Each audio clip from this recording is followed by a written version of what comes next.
Again, as I said, Kentucky's own outlaw poet, Ron Whitehead. Ron grew up on a farm right here in Kentucky. He attended the University of Louisville and Oxford University.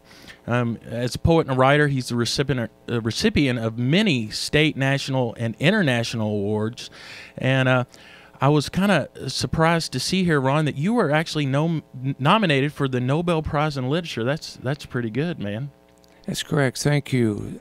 The Bone Man dances circles round the subterranean gloom, paints pink and blue and purple until he fills the room with the smell of roses and pandemonium moon. Hello, everybody. Hi, CJ. Hey, it's an honor to be out here tonight. Yeah, Dr. John Rocco, James Joyce Scholar up there at State University, New York Maritime, author of many books. Out of the blue, he's reviewed a lot of my books and CDs. In 2006, nominated me for the Nobel Prize in Literature. It's just an honor to be nominated. Sure. And once you're nominated, you stay in the pool as long as you're alive. Well, that's awesome, man. I like to swim. Right. you know, I was thinking, man, well, you know, I was going to say you're very poetic. Well, you're a poet. You should be. Well, I'm a farm boy, and I'm a wilderness pioneer lands, a Kentucky farm boy. I grew up in Ohio County, that's the same place that bluegrass music was birthed. Sure. Bill Monroe, the Monroe family lived up outside of Rosine on Jerusalem Ridge, and Mama, the oldest of 13, I'm the oldest of 6. Mama was the oldest of 13, and her dad, granddaddy, Raymond Dick Render, who's been written about in recent the legends of country music, the origins of country music, sure. Came out from Oxford University Press as a chapter on my granddad in there. And Granddaddy and Mama used to sit on the front porch with Mama's sister. Mama sang alto. Joe Carolyn, her sister, sings soprano. And they would travel and tour with Granddaddy, and they were quite a group, but they'd sit on the front porch with the Monroe boys and sing up there at Jerusalem Ridge, and our distant cousins, the Everly brothers, across the Green River over there in Muhlenberg County, in Brownie, just outside of Drakesboro, not far from Central City. Well, Mose Rager, another legendary country musician, taught the Everly brothers and Merle Travis pretty much everything they knew about music, and Mose was a barber, and so was Granddaddy. Granddaddy was a jack of all trades, and so sometimes Mose and the boys would come over to Centertown, Kentucky, there in Ohio County, population 323, and they'd all hang out in a barbershop and sing and play music and tell stories, and then they'd go over to Brownie and do the same at Mose's barbershop sometimes. But so I grew up, I was listening to old-time mountain hillbilly, going back to Ireland and Scotland and Wales music, those old ballads, and that ancient music and storytelling when I was in the womb. Sure. I grew up on that. And I hate to quote a movie, but you're steeped in that old-timey music, aren't you?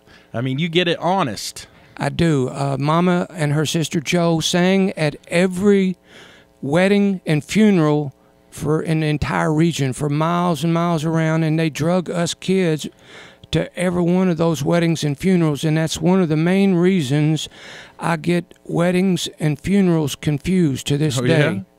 Well, you know, there's a lot of similarities. I mean, it's a celebration of life and a celebration of death, really. Yeah, and if it's often done right. We could go into that. Some people think that death is a marriage and a wedding, and some people think that marriages are, well, sometimes they don't end up too well, do they? Right. Well, you're mainly, and we were talking a little bit off the air about, you know, how music and poetry are, you know, very closely interrelated. But you're mainly known as a poet, and you know, an outlaw poet.